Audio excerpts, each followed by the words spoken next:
بسم اللہ الرحمن الرحیم۔ السلام علیکم۔ مرزا اسد اللہ غالب کی دوسری غزل برائے فرسٹ ایئر کی تشریح کے ساتھ نالج وتھ کیلنڈر کی جانب سے خوش آمدید۔ بچوں، اس سے پہلے ہم پہلی غزل کی تشریح کر چکے ہیں اور کچھ پیچھے جو غزلیں ان کی تشریح بھی کر چکے ہیں۔ یہ سارے لیکچر آپ کو الگ سے پلے لسٹ میں مل جائیں گے، تو جو نئے جوائن کرنے والے ہیں وہ پلے لسٹ میں جا کے پرانے لیکچر دیکھ سکتے ہیں۔ آگے جو لیکچر آئیں گے وہ سب بھی اس پلے لسٹ میں آپ کو مل سکتے ہیں۔ تو بچوں، ویڈیو کا آغاز کرتے ہیں۔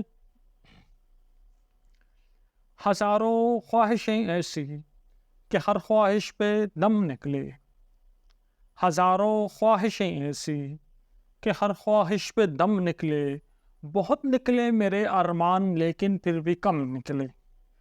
ڈرے کیوں میرا قاتل کیا رہے گا اس کی گردن پر، ڈرے کیوں میرا قاتل کیا رہے گا اس کی گردن پر، وہ خون جو جسم تر سے عمر بھر یوں دم بدم نکلے۔ ایک بات تشریح کے آغاز سے آپ کو بتا دوں کہ یہ غزل بورڈ کے حوالے سے، بورڈ کے امتحانات کے حوالے سے بہت زیادہ امپورٹنٹ ہے۔ اچھا، پہلے شعر کو دیکھتے ہیں۔ دم، دم کہتے ہیں سانس کو، دم نکلے سانس نکلے۔ ارمان، ارمان کہتے ہیں آرزوئیں یا خواہشیں۔ شاعر کہہ رہے ہیں ہزاروں خواہشیں ایسی۔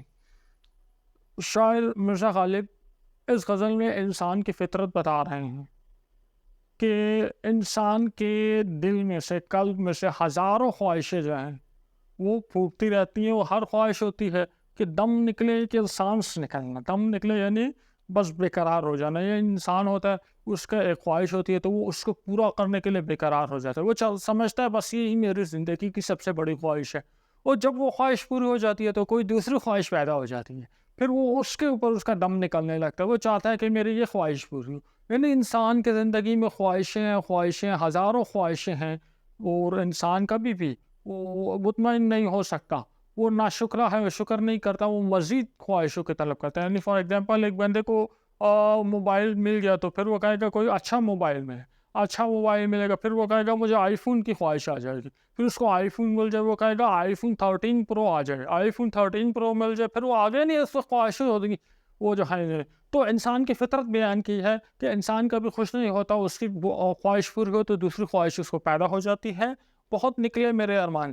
تو مرزا غالب کہہ رہا ہے کہ میری بھی بہت سی خواہشیں پوری ہوئیں، میری بھی بہت سی آرزویں پوری ہوئیں، میں نے اپنے بہت سے ارمان پورے کیے، لیکن پھر بھی کم نکلے، لیکن پھر بھی اتنی خواہشیں میری پوری نہ ہو سکیں۔ میرے محبوب کا وصال جو ہے وہ مجھے نہ ہوا، میرا محبوب مجھے نہ مل سکا، تو میرے ارمان جو پورے تو ہوئے لیکن بہت کم ہوئے۔ دوسرا شعر ہے، ڈرے کیوں میرا قاتل کیا رہے گا اس کی گردن پر۔ دیکھیں، ایک بندہ جب کسی کو قتل کرتا ہے تو اس کا خون اس کی گردن پہ آ جاتا ہے، یعنی قاتل کی گردن پہ مقتول کا خون آ جاتا ہے۔ کیا مطلب کہ اب قاتل کو بھی قتل کریں گے، قاتل نے مقتول کو قتل کیا تو قاتل کا خون مقتول کی گردن پہ آ گیا۔ مطلب یہ ہوا کہ اب قاتل سے بھی خون بہا لیا جائے گا۔ تو شاعر کہہ رہا ہے کہ اپنے میرے محبوب، تو مجھے قتل کرنے سے کیوں ڈرتا ہے؟ اگر تو مجھے قتل کرے تو تیری گردن پہ خون نہیں آئے گا، تیری گردن پہ کیا آئے گا؟ وہ خون جو چشم تر کہتے ہیں، چشم کہتے ہیں آنکھ کو، تر کہتے ہیں گیلی، تو بھیگی ہوئی آنکھیں، بھیگی ہوئی آنکھیں، یا مسلسل آنسو آ رہے ہیں تو مسلسل رو رہا ہے تو آنکھیں گیلی ہوگی چشم تر سے، عمر بھر یوں دم بدم۔ دم بدم کا مطلب مسلسل۔ تو شاعر کہنا یہ چاہ رہا ہے کہ میرا سارا خون تو آنسو کی شکل میں ساری زندگی روتا رہا ہوں، تو میرا سارا خون تو آنسو کی شکل میں بہہ چکا ہے۔ اب اگر تو مجھے قتل کر تو میرے بدن میں سے تو خون ہے ہی نہیں، سارا خون تو آنسو میں بہہ چکا ہے۔ تو اے میرے محبوب، تو مجھے قتل کر دے تو تیرے اوپر کوئی حرف نہیں آئے گا۔ تو شاعر کہنا یہ چاہ رہا ہے کہ اے میرے محبوب، اب اس کی بے رخی سے اس کو گیلا کر رہا ہے، تو مجھے اتنی بے رخی کر رہا ہے، تو میرے ساتھ اتنے ظلم کر رہا ہے، تو اس سے بہتر ہے تو مجھے قتل کر دے۔ تو مجھے قتل اس لیے نہیں کر رہا ہے کہ تو زمانے کو کیا جواب دے گا، تو ایسی کوئی بات نہیں ہے، مجھے قتل کر کے میرے قتل کا الزام تجھ پہ نہیں آئے گا۔ ان دو اشعار کی تشریح دیکھتے ہیں اور پھر اگلے اشعار کی طرف جاتے ہیں۔ ہزاروں خواہشیں ایسی کہ ہر خواہش پہ دم نکلے، بہت نکلے میرے ارمان لیکن پھر بھی کم نکلے۔ غالب غزل کے مطلب میں اس حقیقت کو بیان کر رہے ہیں کہ انسان کے دل کی زمین ایک ایسی کھیتی کی مانند ہے جہاں آرزوؤں اور خواہشات کی فصل ہر دم ہری بھری رہتی ہے۔ اگر ایک خواہش یا تمنا کی فصل پک کر تیار ہوتی ہے تو دوسری تمنا کی کونپلیں پھوٹنے لگتی ہیں اور انسان اس کو پورا کرنے کی کوشش میں لگا رہتا ہے، لیکن ہر خواہش کا پورا ہونا انسانی بس کی بات نہیں۔ یہاں دم نکلنا سے مراد بے چین اور بے قرار ہونا ہے۔ غالب کہتے ہیں کہ میرے دل میں خواہشات کا سمندر ٹھاٹے مار رہا ہے، میری بہت سی خواہشات پوری بھی ہوئی ہیں لیکن یہ بہت کم ہیں کیونکہ ان میں میرے محبوب کا وصل شامل نہیں ہے، اور میری ہزاروں خواہشات و ارمانوں کا پورا ہونا ابھی باقی ہے۔ مجھے لگتا ہے کہ میری یہ خواہشیں کبھی پوری نہیں ہوں گی اور ان خواہشات کی تکمیل سے پہلے ہی میری سانسیں رک جائیں گی اور میں اپنے ارمانوں سمیت زمین میں دفن ہو جاؤں گا۔ ڈرے کیوں میرا قاتل کیا رہے گا اسی گردن پر، وہ خون جو چشم تر سے عمر بھر یوں دم بدم نکلے۔ غالب اس شعر میں محبوب کی بے رخی پر تنگ آ کر کہہ رہے ہیں کہ تمہاری بے رخی نے میری یہ حالت کر دی ہے کہ مجھے پل بھر کا سکون بھی میسر نہیں ہے۔ میں نہ جیتا ہوں اور نہ مرتا ہوں، ہر وقت تمہاری بے رخی پہ آنسو بہاتا رہتا ہوں، اور مسلسل رونے کی وجہ سے اب آنسوؤں کی بجائے میری آنکھوں سے خون نکل رہا ہے۔ تم مجھے قتل کرنے کے خیال سے گھبراؤ مت۔ اگر تمہیں اس بات کا ڈر ہے کہ مجھے قتل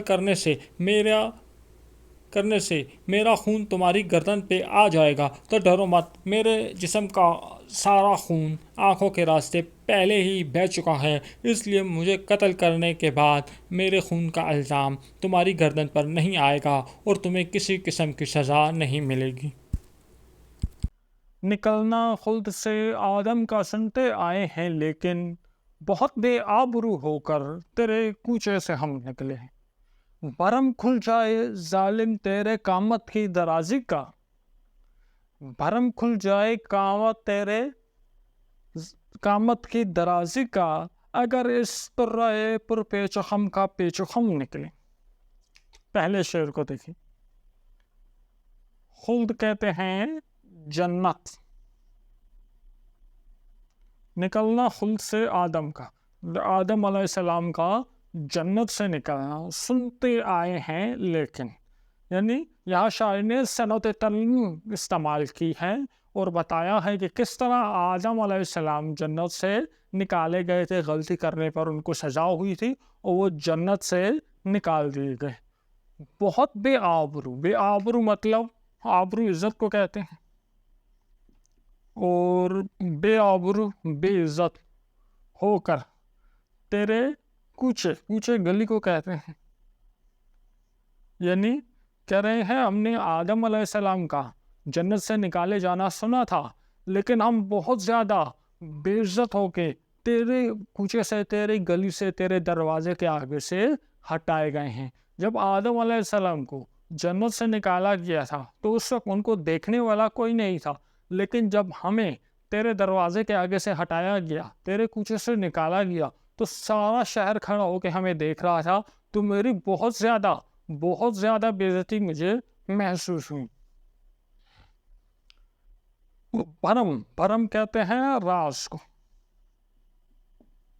کھل جائے ظالم تیرے قامت کہتے ہیں قد کو، کہ درازی مطلب لمبائی، یعنی تمہارے قد لمبا ہونے کا راز جو ہے کھل جائے اگر اس ترا پگڑی کے اوپر جو کپڑا ہوتا ہے اس کو ترا کہتے ہیں۔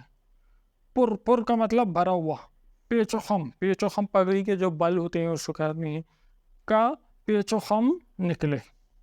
میں آپ کو سمجھا دیتا ہوں، یہ ایک کپڑا ہے، ٹھیک ہے، اور اس سے میں پگڑی باندھوں تو یہ اس کا اوپر والا حصہ ہے پگڑی کا، ٹھیک ہے، اور یہ میں نے پگڑی باندھ دی اور یہ اس طرح ہو گیا نا۔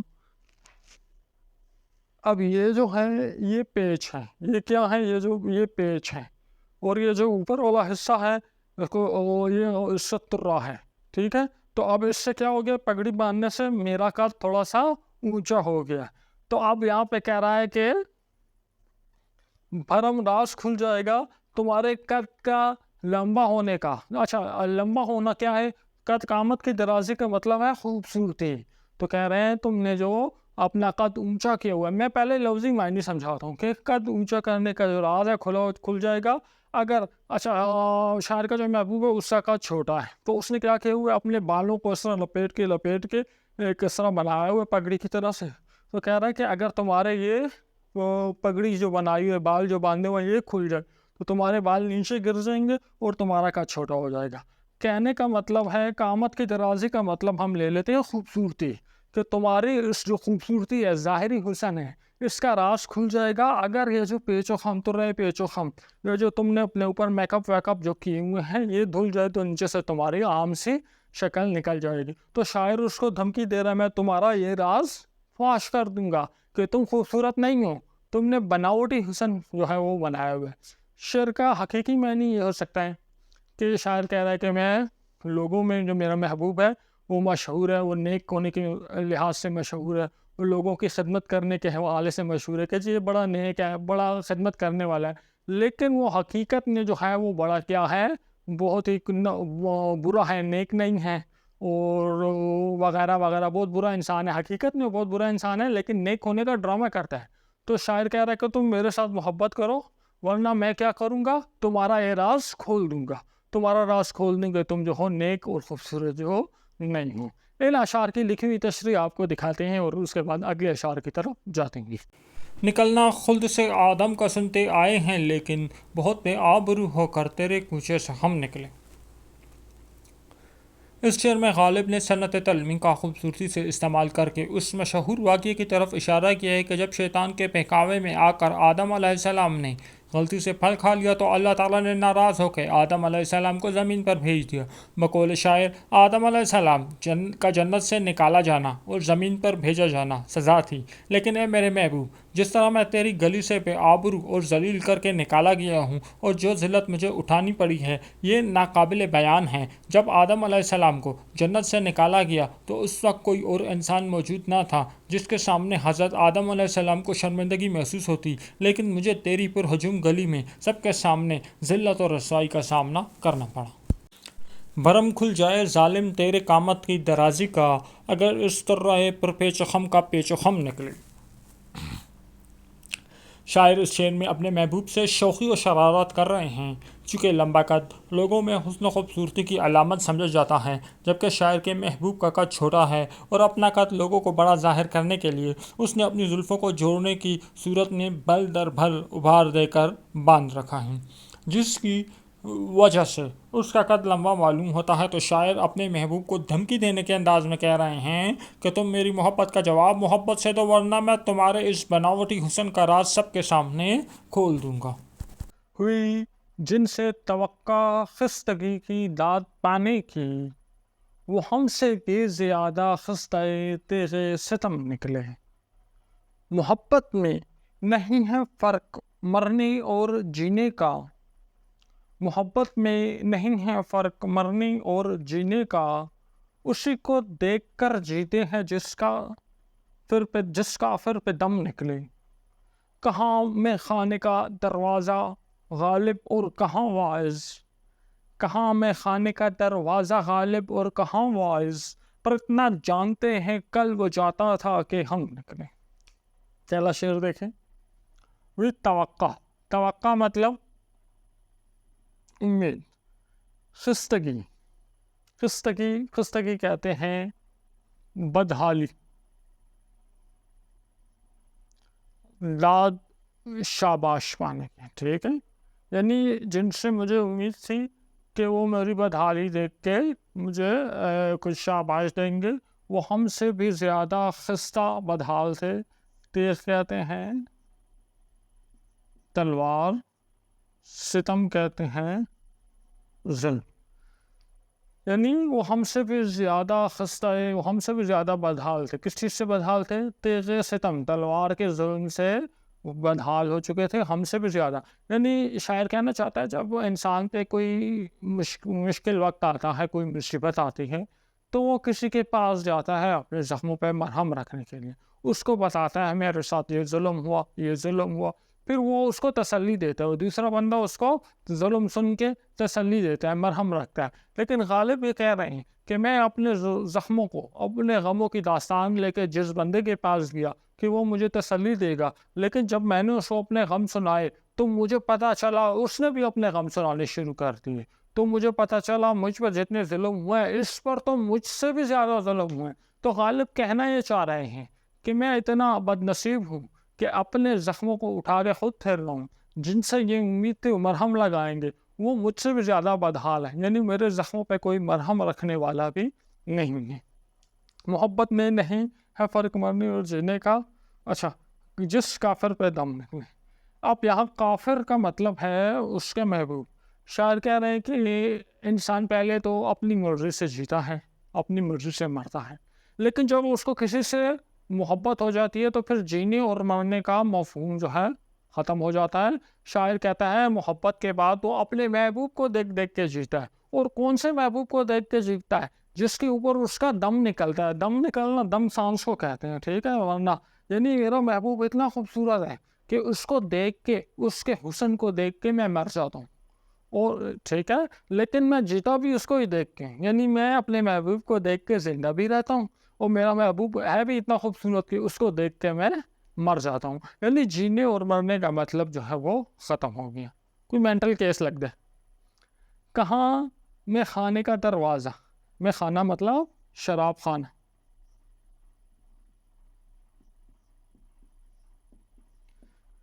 غالب اور کہاں وائز, وائز کہتے ہیں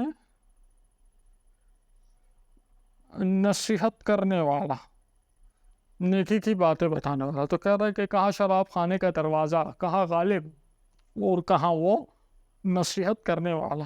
پیتا جانتا ہے کل وہ جاتا تھا کہ ہم نے. تو غالب یہاں پہ کیا ان لوگوں کی منافقت کے بارے میں کہہ رہے ہیں کہ وہ لوگ جو کیا کرتے ہیں ہر وقت دوسروں کو نصیحت کرتے رہتے ہیں لیکن خود ان میں عمل نہیں ہوتا.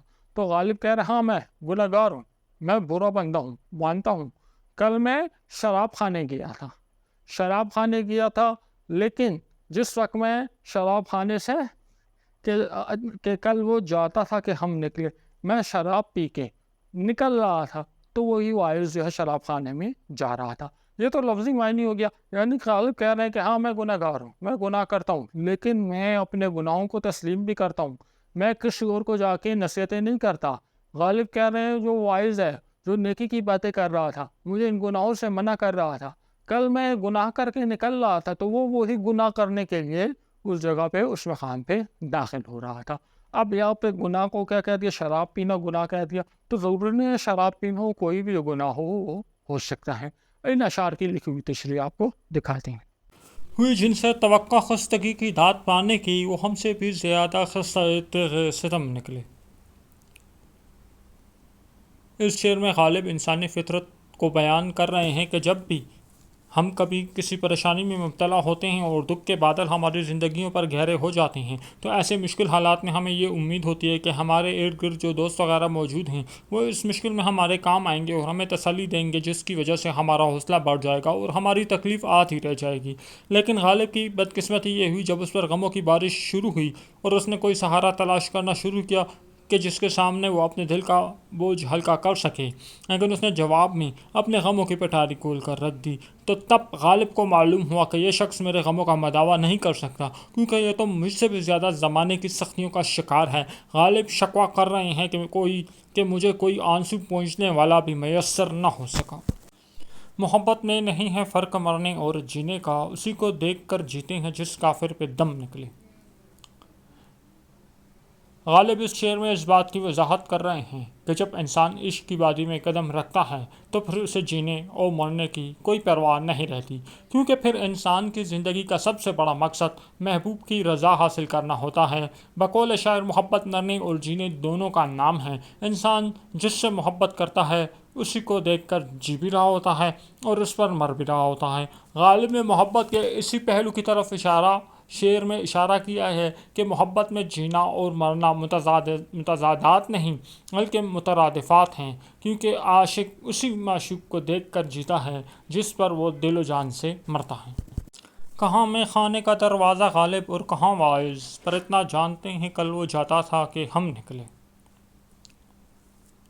غالب مکتا کے اس شعر میں اردو غزل کی روایات کے مطابق وائز کو تنقید کا نشانہ بنا کر معاشرتی منافقت کی طرف اشارہ کر رہے ہیں کہ لوگ ظاہر میں کچھ ہوتے ہیں اور جو کہتے ہیں اس پہ خود عمل نہیں کرتے۔